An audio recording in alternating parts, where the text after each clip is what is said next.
Welcome to Flip Your Lid with Kim Honeycutt. Kim is a psychotherapist and executive director of ICU Talks, a mental health speaking ministry. This is a podcast about how to flip your lid and learning how to reconnect to who you really are.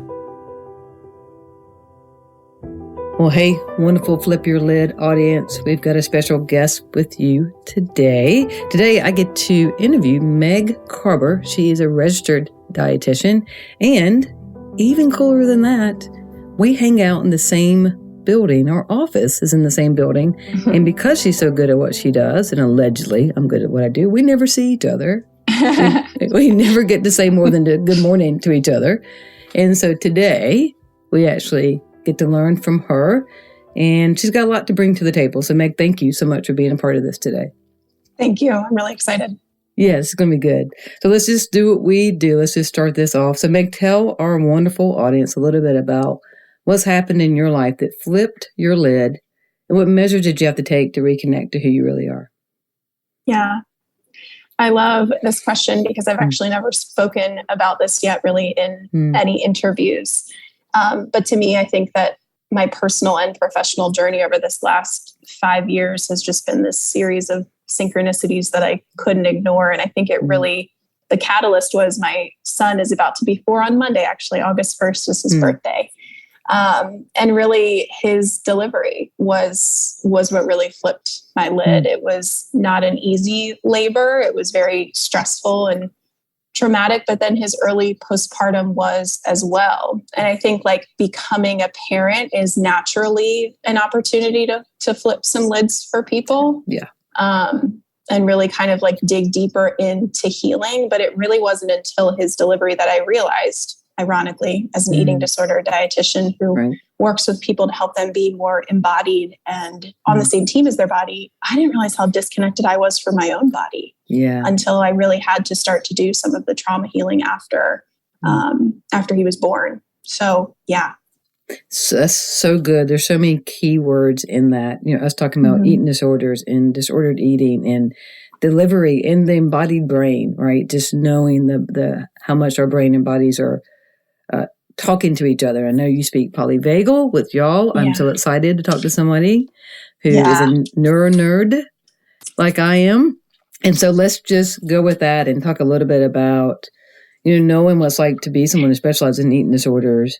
And so much of that is about understanding our parts of self, understanding, how the signals are coming inside, how we're connecting. So tell me a little bit about how you started figuring out what your signals were inside of you.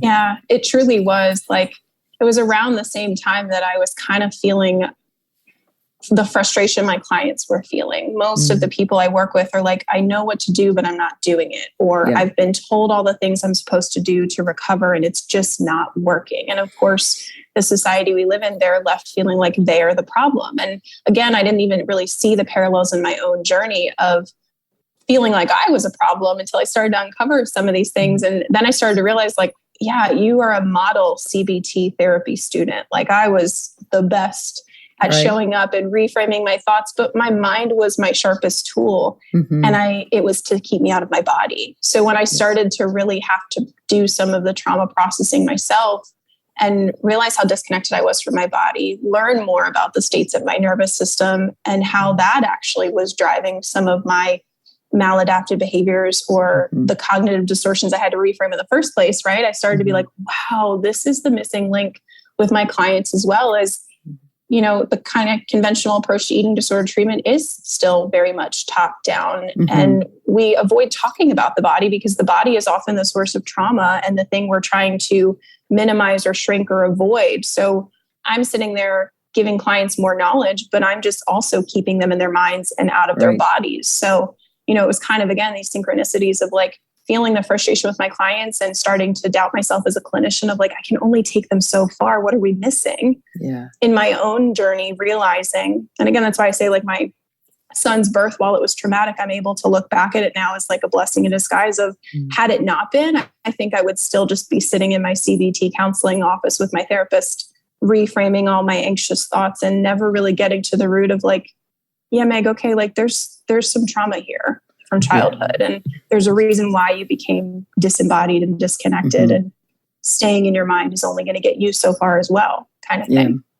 Yeah, that's so good at understanding, like the trauma comes in. There's some disconnect from a caretaker, some disconnect from somebody. A connection wound is born from that. And at that time, it's about staying disconnected from self so that you can just survive. Yeah. So can you talk a little bit about the latter, about how people go from ventral vagal into sympathetic and then in the dorsal vagal? Can you kind of frame that, whether you talk about yourself or somebody in general, of helping people understand being on the ladder and how to know where we are on that autonomic nervous system ladder? Yeah. I think for myself personally, I started to realize I was also a later in life ADHD diagnosis. And even once I was diagnosed, I still don't think I fully understood just how my brain works differently. And I still really internalized a lot of the things that were difficult for me or had a hard time doing as moral failures, right? Like I joke that from 2008 to 2018, my like favorite affirmation was, "What the heck is wrong with you?" Like I was constantly like, "Oh, what are you doing?"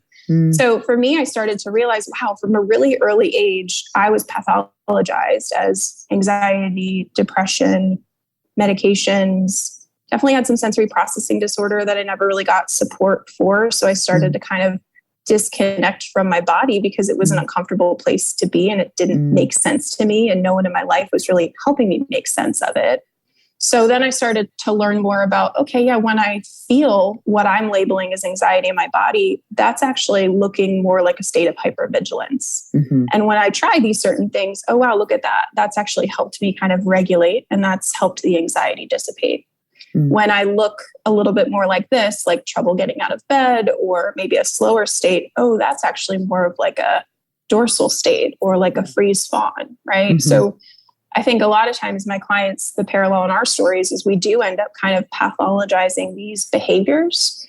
In an eating disorder, it may look like, maybe compulsive exercise. I can't stop moving. It's not safe to stop moving. And that's a state of hypervigilance, right? To ask these clients to exercise less is deeply uncomfortable because they're not in their window of tolerance. So it feels like a threat. So because my mind has been my sharpest tool for so long, I love the neuroscience behind, oh, no wonder those kind of conventional approaches only got me so far or never truly made me feel whole again. Like I understand that my body and my nervous system is only ever trying to keep me safe. And it was registering some of these things as threats. That makes a lot of sense now, kind of thing. Yeah, safety is so crucial. And when we're in an addiction, which goes into eating disorder, any type of disordered behavior or maladaptive behavior, as you called it, that's just such a great way of knowing to give ourselves grace that some threat has come in and I don't know how to be safely connected to self. I don't know how to be in a place of connection. And so we just do all we know to do. Yeah. And that's it. And that's usually behavioral.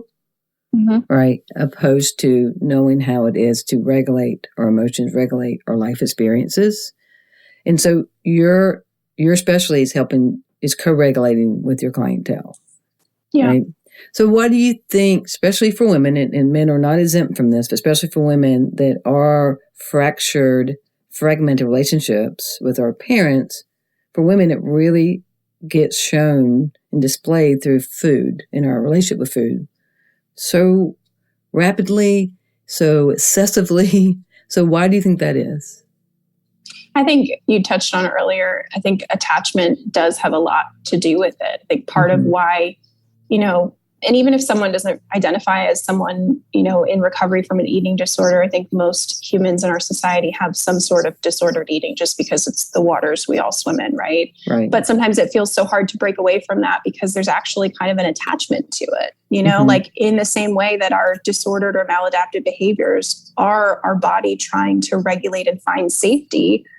If I'm asking you to just give up the tool that is keeping you safe, that's terrifying. And that's often when we see kind of a game of whack-a-mole, like maybe a client doesn't restrict anymore, but now they're exercising more, or maybe they stop the compulsive exercise, but they're binging, or, we kind of shape shift behaviors if we never get to the root of safety. And also kind of like rebuilding secure attachment with ourselves and with food, like I think a lot of times those clients, I'm always talking to clients about like, let's build out kind of a toolkit, if you will. And emotional eating, I think, gets a bad rap, but eating can be one of the tools. What are the other tools like? And when there's not more in the toolkit, we're going to abuse and misuse eating or exercise or, body checking or some of those kind of things. Right. Have you found a correlation with the types of abuse that then become certain types of eating disorder behavior? It's a good question. I think everybody's journey is so unique. I mean, there's certainly some, and this is where it gets kind of really therapeutic and kind of complex, is that people don't even realize how easily the behaviors can transfer. Like I have a few clients on my caseload right now that they're kind of like, I never really struggled with food or my weight when I was younger. And now they're sitting in adulthood and everything feels like it's too much. Their body feels like it's too much. Their needs feel like it's too much. But if you trace it back in childhood, they were that child that was too much, right? Like they were too loud, too energetic. So there can be some kind of like parallels there in terms of like, what was the impact that had on you? And then how does that show up in your life later? But in general, I think we just never can predict how someone is going to cope under that dysregulation or that misattunement. And like I said, it can also really shapeshift. So it's common that especially my clients who've been battling it for decades, they feel like they've kind of mixed, like they've kind of run the gamut in terms of diagnoses. Yeah. And because I know you're good at what you do, I know you let your clientele and anyone listening to this, you can come up with your own definition of safety. Yeah. And I have my words for it. But for you, in your personal life, how is safety now defined? I love that question. And I think for me, this is the first time in my life of trying to find that answer from a place of my body, right? Yeah. Like, had you asked me 5 years ago, my answer would have been all cognitive. Whereas now to me, safety is a felt sense. I know from a nervous system neuroception perspective, from just a place of regulation and safe co-regulation. And now that means that can be in a variety of different places or with a variety of different people. But I do think it has to start with like an embodied sense of safety within yourself first. Yeah. So my definition for people is I tell them safety means voice and choice. Because as a child, so many of us had no choice and we weren't allowed to have a voice. And and just this idea of, for a lot of us have relational trauma as a child. The threat for us is any connection to self. So the idea of telling someone, hey, can you just sit for a second with that? And you can still eat the M&M, but will you sit with yourself for a second before you eat it? People can last a second, 2 seconds, right? It's just incredibly uncomfortable, but that discomfort is the path to recovery. And no one had how, it's okay if it's only a second. If that's your starting place, and that is victory. Right. So how do you see that with yourself and then with also your clientele of finding safety in discomfort when we were kids and we were uncomfortable meant there was incredible threat around us. Yeah. I think that's the exact reason why I was feeling the frustration of my clients who are like, I know what to do and I'm not doing it, or I know the things that I'm told are best practice, but they're not helping me, is those are just removing the behaviors that keep them feeling safe and not helping them reconnect with and reestablish safety from within. It's one of those, like, the behaviors that kept me safe up until this point in my life start to become behaviors that move me farther away from safety. But it's never as simple as, oh, you restrict, okay, then you're going to go ahead and eat 6 times tomorrow. Or you over-exercise, then you're not going to the gym this week. That is that's deeply uncomfortable. Yeah. But and this is why I'm very impressed by you, is that most therapists, psychotherapists like myself, don't speak the language that you speak. And you as a dietitian don't have to speak this language at all. You have gone the extra marathon, not to make it obsessive about exercise. I probably shouldn't use that example. But I'm a runner, so that's just where I went. All right. But just that idea of that you have taken the time to explore this. Because this, for all of you to know, like there's nothing in the educational package that talks about polyvagal and co-regulation and neuroception and all these things you're hearing her say. And there is an incredible vocabulary that allows us to have an understanding of what's happening in our autonomic nervous system. And autonomic means it happens automatically, right? They say, I don't know how they come up with the statistic, Meg, but they say 4 times a second we check for safety. Wow. Right? Because neuroception means that people are looking for safety, threat, or danger, looking for cues of that.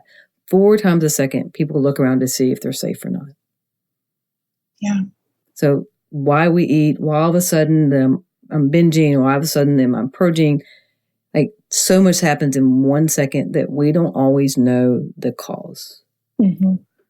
Yeah, and I think when we look at the states of our nervous system as well, in terms of like, sympathetic nervous system, fight, flight, fawn, freeze, the parasympathetic nervous system, which I feel like we don't talk as much about, is rest and digest, right? Yeah. So a lot of my clients are coming in with all of these kind of mystery digestive issues or, very real physical roadblocks to eating more when they're so dysregulated. That's why this like top-down approach of I'm putting this perfect meal plan in front of you. Why is this not helping? Yeah. We're not actually getting into the body, establishing safety, getting back into rest and digest to allow our digestive system to do what it does, right?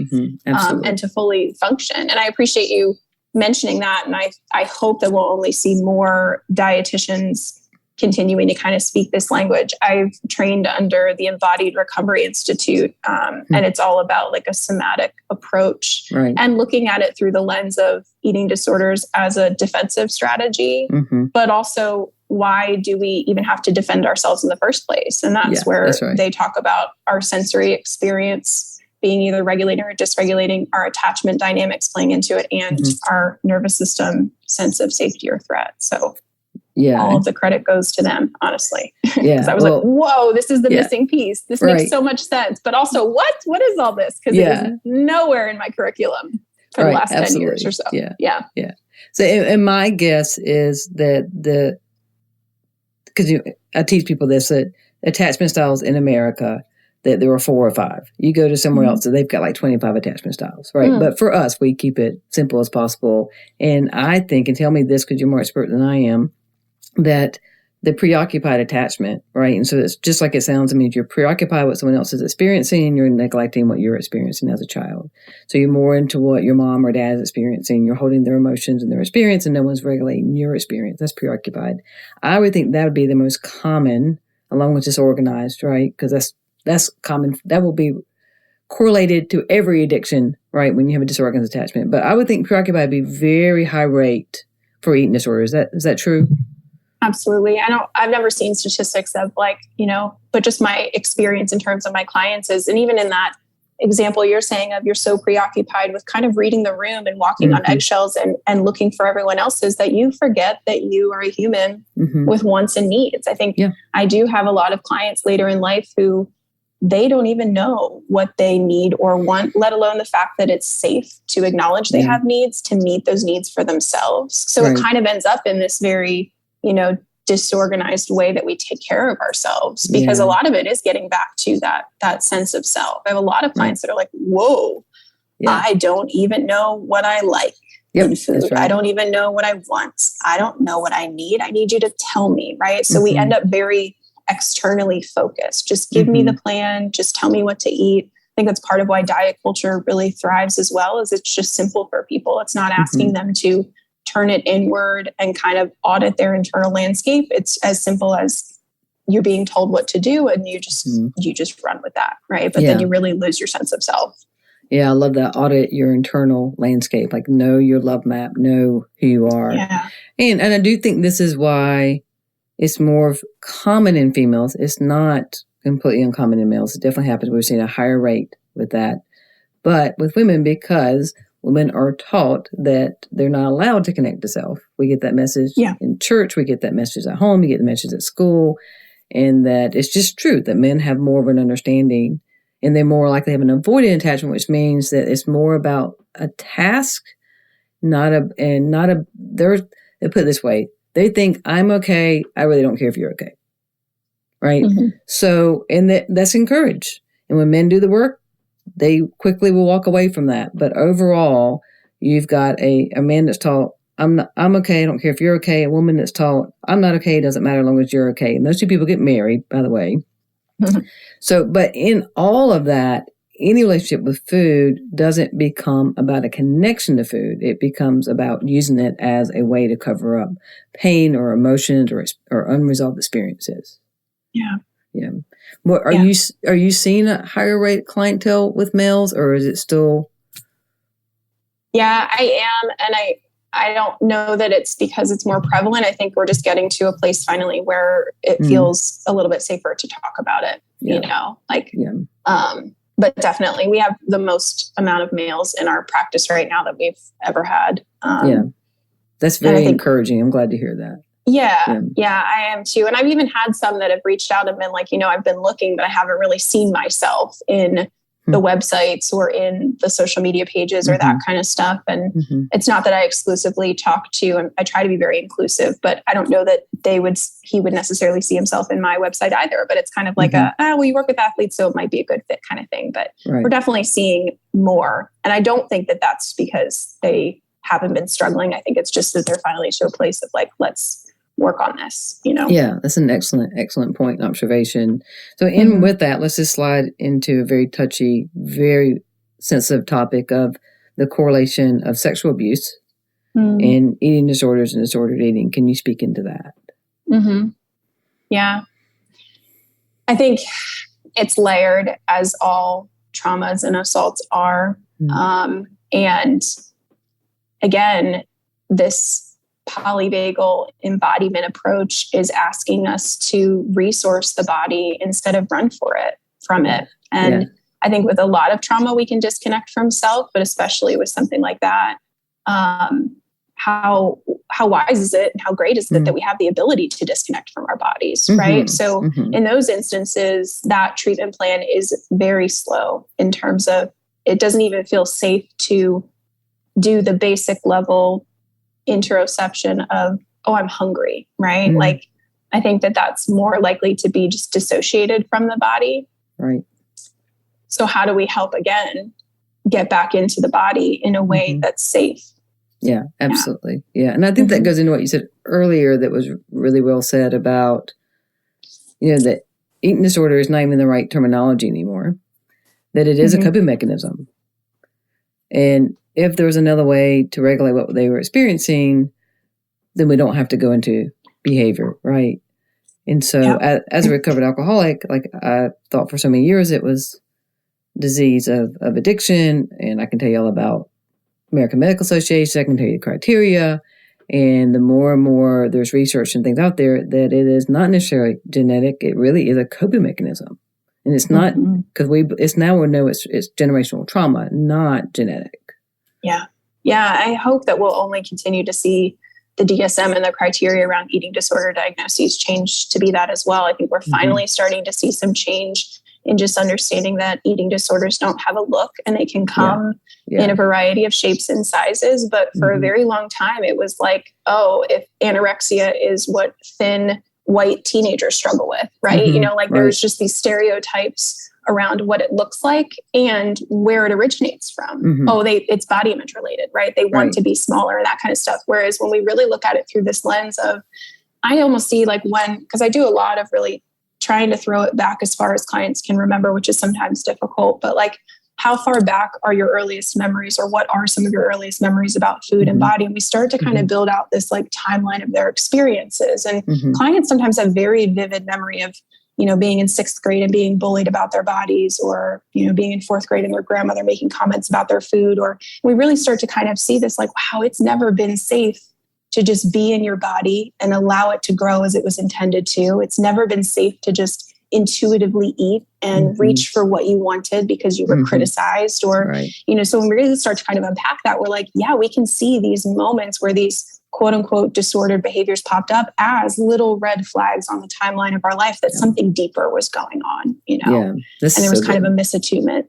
Yeah. Yeah, that's so good. And because attunement is such a part of secure connection, right? Yeah. And such a part of what helps us start getting better, that we're attuned to ourselves and permission to do that. And I love that you brought back up about how strangers, grandparents, parents make comments about your relationship with food, how food is used as if you do your homework, you can get ice cream, like all the things we're doing that we don't know adds to eating disorders. And I have great passion around, because I've had so many things said to me in my life, that it's just amazing that people think they have a right to project their fear about food and weight onto other people. And the level of damage we're doing to people, and how much value we put on how someone looks instead of how they're doing. Yes. Yep. Yeah. And I think it is really, it's always a slippery slope too. I had a TikTok recently that was my first ever to get 2 million views, but there's a trend right now going on social media of like 5 things you won't do based on your profession. And mine was 5 things I won't do with my children as an eating disorder dietitian. And most of the comments where people were super confused, you can tell it's because they don't trust themselves with that, or that's something they struggle with, right? Like I said, I won't use sweets as rewards or just like limited to special occasions. So people in the comments are like, but if they have them, they're never going to stop eating them, and they're going to feel, and it's like, that's probably something you don't trust yourself with. Yeah, or maybe your access to it was limited as a child, so you don't know how to regulate yourself around it, where kids are usually really intuitive eaters, and they don't know any of this, morality around shape and size until we start to plant those seeds. They start to hear that their body is too big, or puberty is such a delicate time because every body in that classroom grows and develops at a different rate. Right. And the amount of clients I've heard on either end of that spectrum, where they were the first to develop in their class, and then that was, harmful, or they were the last and that was harmful. It's like, kids are really made to feel like they're kind of, I'm just going to cuss, I don't know if I can, but on either end of the spectrum, it's like, okay, we're damned if we do, damned if we don't, right? Like it doesn't matter.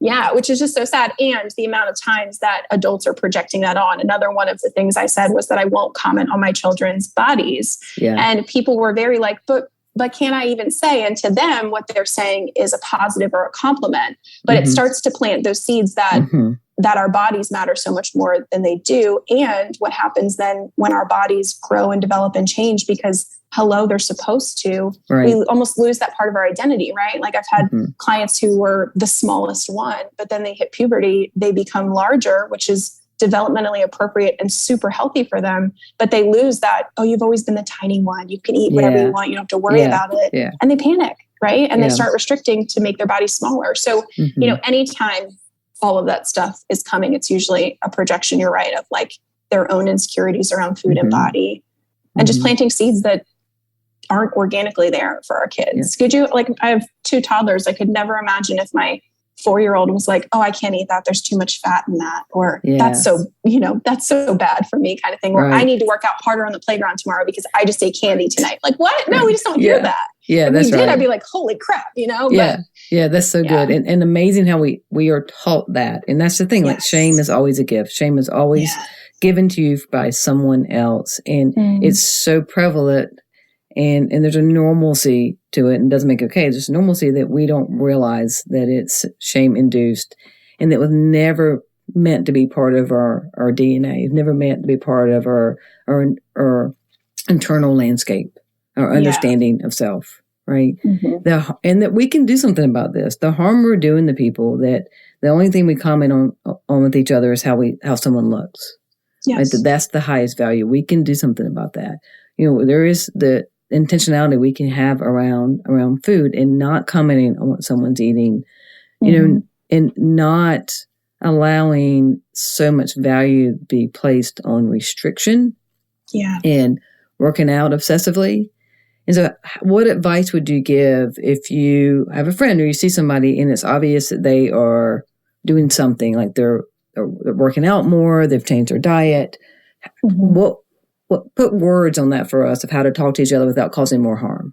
Yeah, I think a very heavy undercurrent of compassion and curiosity. I loved what you said a little bit ago about we put so much emphasis on how people look and not how they are. That is something that I hear almost unanimously from my clients working through recovery, is that they hear the comments of, wow, you look so great.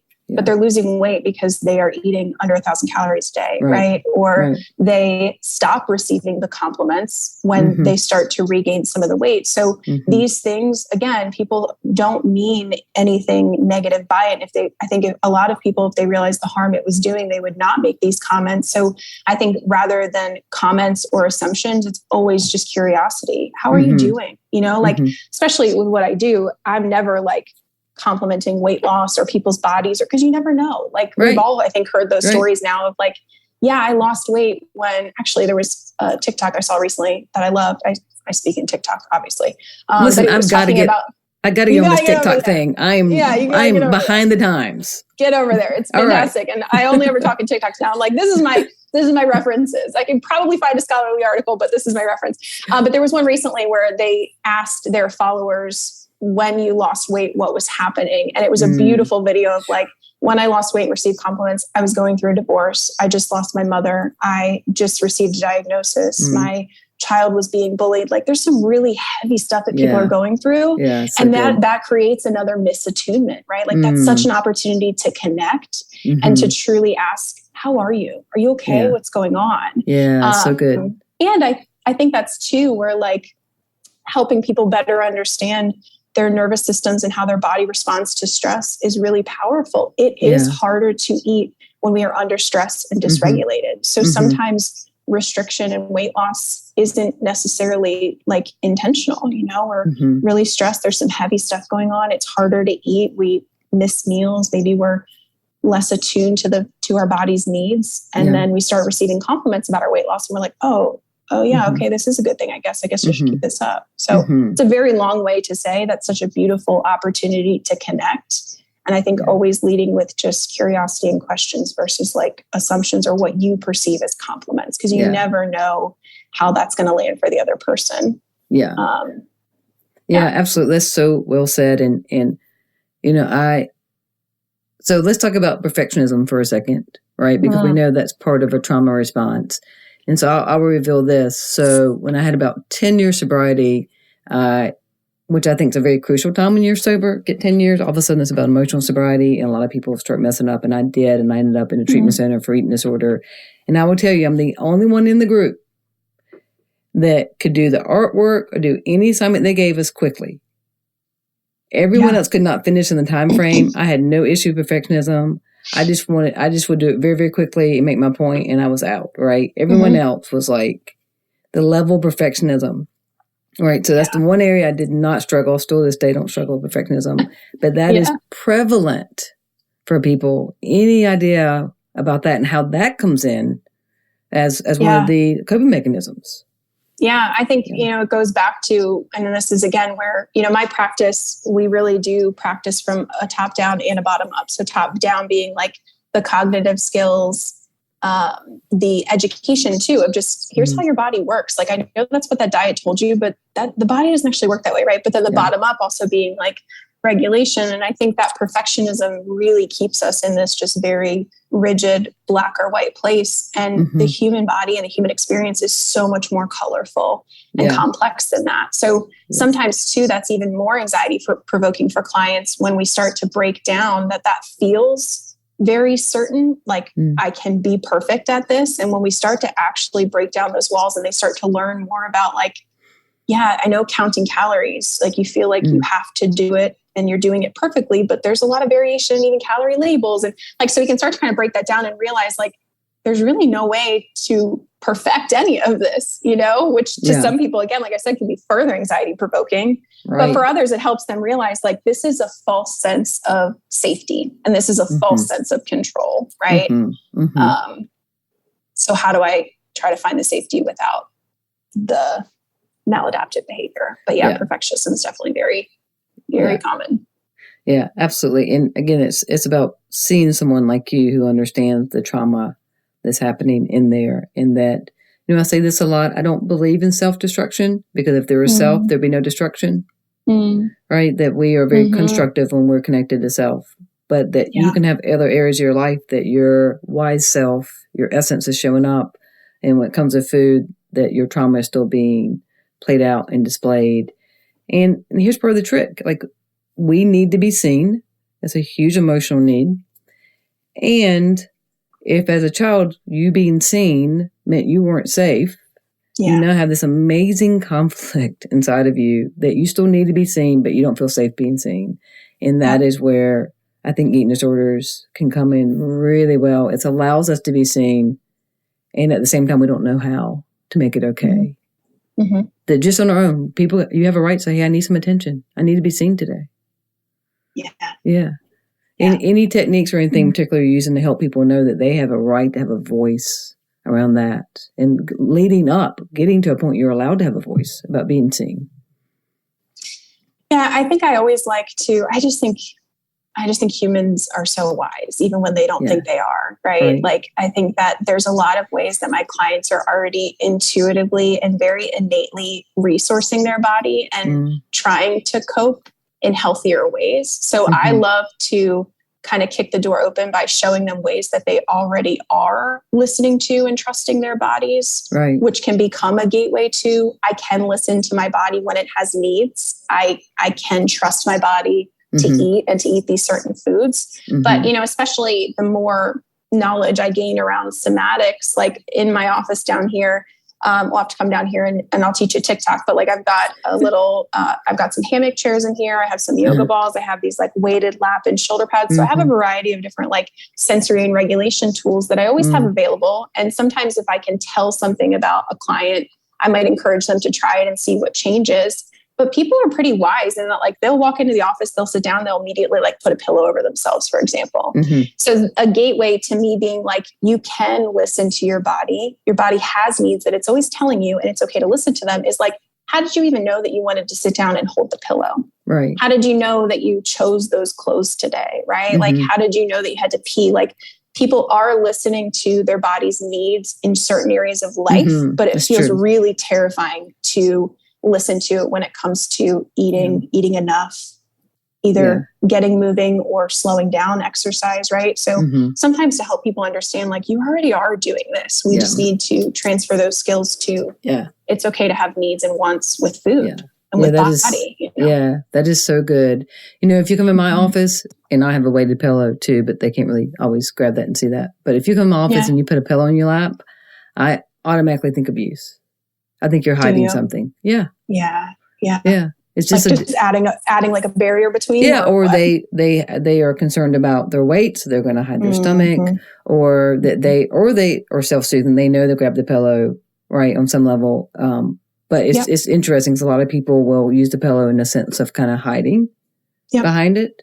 And it's just an observation, because it's interesting that you take it as, oh wow, like, look, there's some intellect in there around needs. And to me, I'm checking to see, is that a red flag? Is that their subconscious way of showing me that and I think it could be a red flag, but it's also like they might not even realize it's a red flag. They just intuitively knew to sit here feels too vulnerable to cover my lap with a pillow. Yeah. All of a sudden, I feel like I can talk to Kim a little bit better, right? Like, there's a lot of ways like that. Again, that I think, and sometimes again, we start small with clients. Where I had a client kind of recently that we were on a call and she was feeling some low blood sugar, and she really struggles to even admit that she has any wants or needs. And what she needed was some juice to boost her blood sugar up. But she was kind of like, oh, I'm fine. I can do it after the call. And I was like, let's do this together. I'm going to walk to my fridge and get juice, and you're going to walk to yours and get juice, and we'll come back together. So sometimes even for us to, again, safely co-regulate, do that together.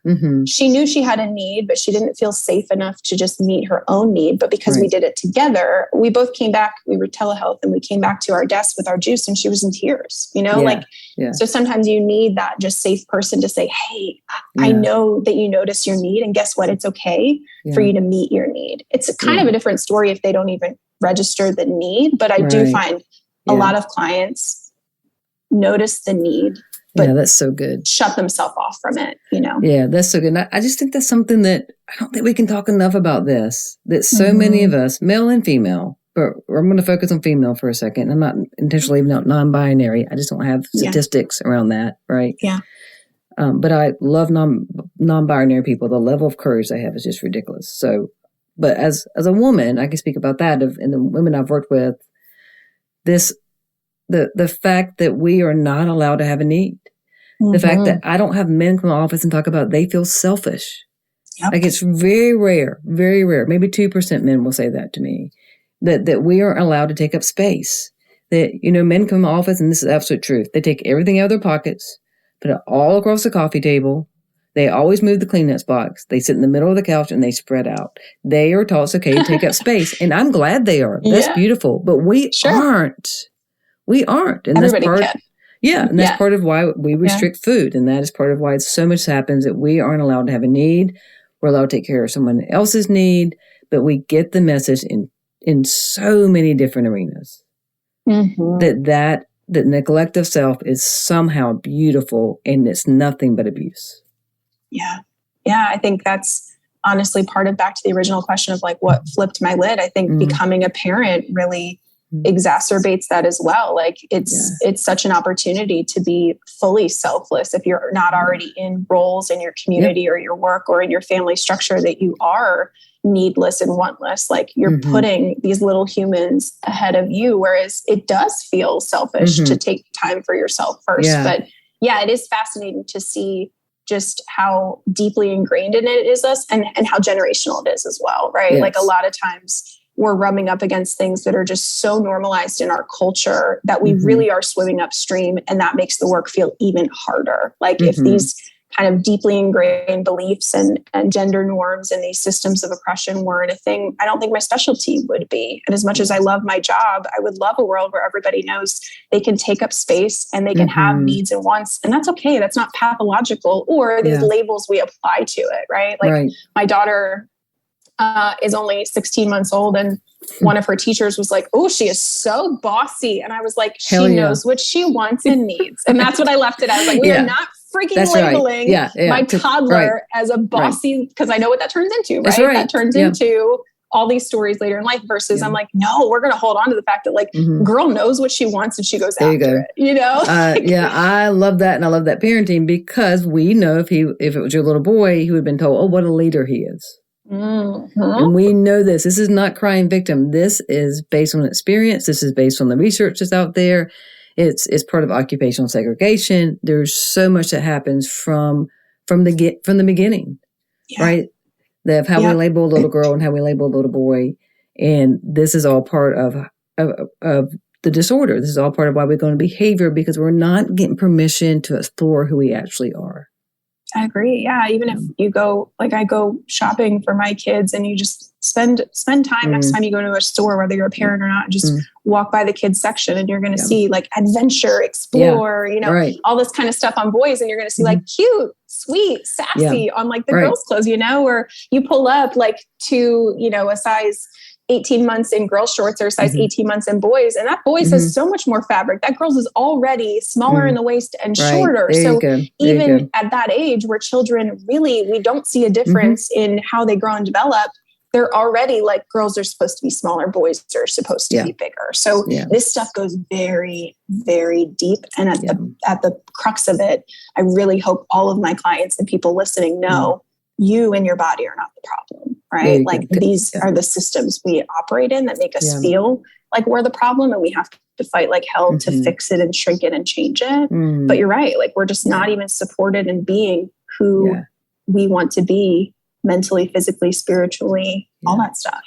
Yeah, that's so well said and so good. Just that passion of really just knowing that this is why I love therapy and finding the right dietitian, the right church, the right synagogue, whatever it is, where you're encouraged to actually question and to look at your parts of self. Are they there because of trauma, and or is it self? Is that who you really are? Do you really want to say yes when you're saying yes?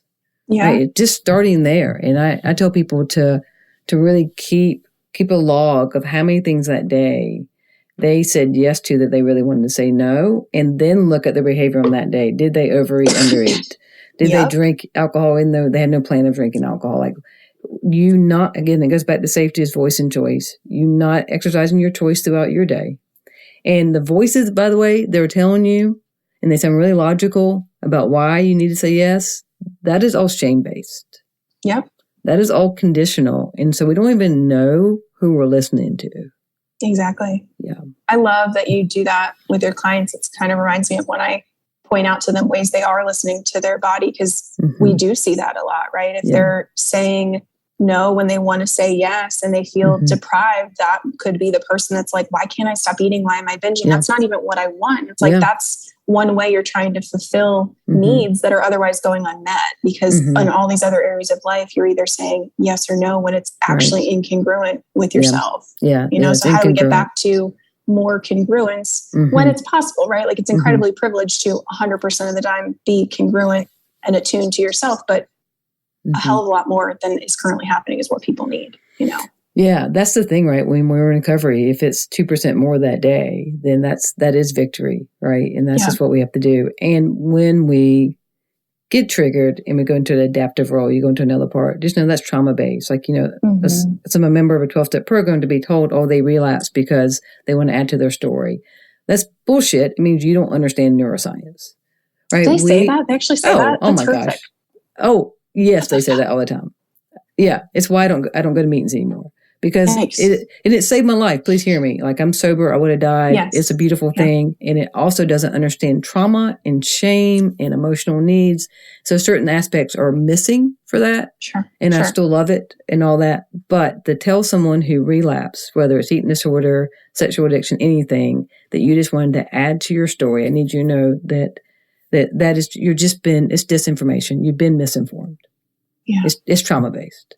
Yeah, that's devastating. That's part of why I hope that we're going to continue to see more and more providers speaking the same language, because in my world of eating disorders, that is the client that sits in front of me struggling with this for decades and being labeled as non-compliant. We're being told, well, you know, this is just going to be your life. You know, some people end up on hospice with this. Like, you know, they're told all these stories again about being non-compliant or all that kind of stuff. But it, again, goes back to, like, we're never really getting to the safety or helping, like helping them find a recovery too that truly works for them. Like, higher levels of care, similar to what you're saying about 12-step, like, they serve a purpose to keep people alive, but there's just protocols and procedures that don't always make sense to you, you know? So again, that's so well said. Are there groups or 12-step programs? Because, you know, we do know when it comes to addiction, there is a we. Right. There's a group effort that helps with any type of pain disorder addiction. And so are there any groups you know of or anything that you feel like are safe enough that still doesn't allow someone to be, here's my issue with some of the programs. All right. I'll just say it. Since I'm not the dietitian, maybe if some better come in so it doesn't blemish your reputation or anything. So a lot of the programs, honestly, and they work for a lot of people, and that's beautiful. You're still obsessed with food.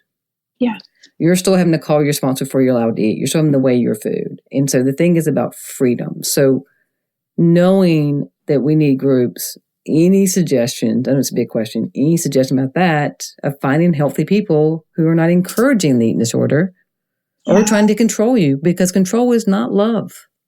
No, it's not.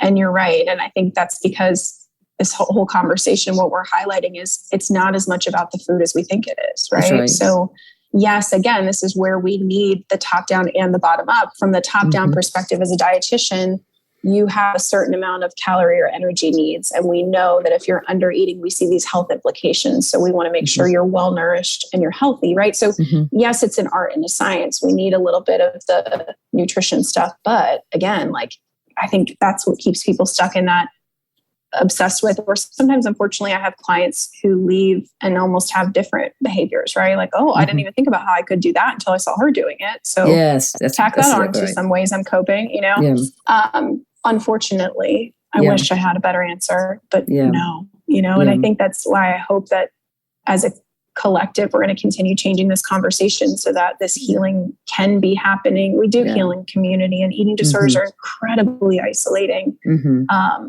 So we definitely need more facilities, but we also need more like outpatient group networks that are more somatic and trauma informed and that kind of stuff. I feel like a lot of my clients end up kind of existing in silos, you know, and even I struggle to find a way to like ethically hold groups that aren't triggering or that kind of stuff, you know, but I know that's a great need that a lot of people are missing is a community that really gets it. You know? It's so well said. And I do think there's certain silos and things are being generated that is very helpful. There's never going to be enough. We want to continue to have safety, even if it's just 2 people in your life and those are your safe people. The last treatment center I was in for Ed, they end up with new rules because of all the crap I pulled. Right? Because it brings up a whole different part. Like, it was all the things I did to get away with what I was doing. Right? Yeah. And so they had to have new policies so that other people would not do what I was doing to get away with my antics. Right? So, so I always love when my clients have this rebellious streak that comes out, because I do think it's learning opportunities, like this system is not going to work for everybody. So like, oh, okay. Yeah, we do need to have some differences here, some flexibility. That's right. Yeah, I always call that part of me Punk Ed, because that part was very rebellious and very creative. Like, there's goodness in these parts, right, that we can learn. Yes. So, yeah. Well, I'm so glad that you are in this industry, and I'm very privileged that you're hanging out with me in Huntersville, North Carolina, in my building, and that you're available, whether it's through TikTok or people get to do telehealth with you or people get to sit in front of you, that you're adding so much to ending the stigma with mental health, ending the stigma with eating disorders. And I'm so appreciative to you for that. Thank you. I really appreciate it. Yeah, it's awesome. So I'm going to put you in the hot seat. You ready? Okay. All right, here we go. So. All right, that's what we do, right? It's what therapists do. We put you in the hot seat. Okay. Deep breath. Right. If you could have been born in any other decade, what decade would it be? Oh, gosh. I don't know, because I actually feel like, as hard as it is to be a human right now, I'm supposed to be here right now. You're supposed to be. This is like my soul's journey of purpose. What a great ventral vagal, present, grounded answer. Yeah. Right? Shit is hard right now, but like no greater time to make change and make waves, because if things are falling apart, let's just burn it all down. I don't know, that's hard. Yeah. No, that's good. I like your answer. It's great. Okay. If you could get people to hear one message, one sentence, what would it be? You and your body are not a problem. You and your body are not a problem. So good. So good. And I love that you separated you and body. All right. Yeah. So good. Not a problem. All right. If you could have a different name, what would your different name be? Ooh. That's an interesting one. I've always wished I had like a more fun, unique name. Like, I was literally one of like 8 Megans. So I'm trying to even think what a more fun. Yeah, right. Like, I think there's a fine line. Like, I named my daughter Logan because I was like, I like that it's gender neutral. So in applications, she'll be like, so maybe a gender neutral name. Maybe that would have been cool. All right. We'll go with Hayden. I'm going to call you Hayden for now on. All right. Let's go with that. All right. Yeah. What is your favorite book? I just read recently The Wisdom of the Body, or The Wisdom of Your Body. Yeah. We read it. Beautiful. Yeah. I loved it. Yeah, that's great. Yeah. So that's fresh on my mind, but it was also a really good read. I think that author does a really beautiful job of elaborating on a lot of the stuff we talked about. She talks about polyvagal, but also the systems of oppression that kind of keep us disembodied, what it means to come back home to your body. It was a really beautiful read. And I did it in a little book club locally with some other humans. So that was cool to kind of connect. Yeah. What a great connection. That's really, really good. All right. Last question for you. From now on, when you hear flip your lid, what are you going to think of? Besides Kim Honeycutt? That's all that matters. That's your answer. Perfect. That's it. That's the narcissistic answer I was looking for. That's all we need right there. Boom. I just love that concept though too, because I feel like I feel like that's the crux of what I do too. Is like people come in. This is what I struggle with like my website and copy is people come to me for one thing and they leave like, holy shit, you just changed my life, but I can't even explain what we just did. Like I just got something totally. So I feel like I flipped their lids. Listen, that is why I got off insurance panels. One reason I got these panels, because when they would call me and want a peer-to-peer review of what we did, I say, you can't, there's no words magic for what happens in the session. You can't talk about it, right? And it's too invasive anyway. So, all right. So you mentioned your website, which is nourishedstrong.com. Is that right? Yeah, it's nourished-strong.com. And I'm on most social platforms. It's just my name at Meg Carber RD. And yeah, like you mentioned, we are in the same beautiful little building here in Huntersville. We have in-person counseling. We do online group coaching. And we're going to start to get a little series of master classes going so we can dive deeper into some of these really nuanced topics about inner child work and polyvagal and recovery and all that kind of cool stuff. Yeah. I love that. What a great resource. So y'all please look in the notes on this podcast. Her website will be there. find her Instagram handle in the land of TikTok, whatever it is that I need to become a part of. So, but Megan, thank you so much. Your wisdom and expertise has been amazing. So thank you for that. Thank you. Thank you so much for having me. Yeah. And to all our listeners, I know you heard something today that flipped your lid, and we hope that you were able to reconnect to who you really are. We'll see you next time. Thank you for listening to Flip Your Lid with Kim Honeycutt. Please subscribe, rate, and share. You can find Kim on Facebook or Instagram at kbhoneycutt. To get an autographed copy of Kim's book, visit butyourmotherlovesyou.com. Remember, no matter what, treat yourself well today.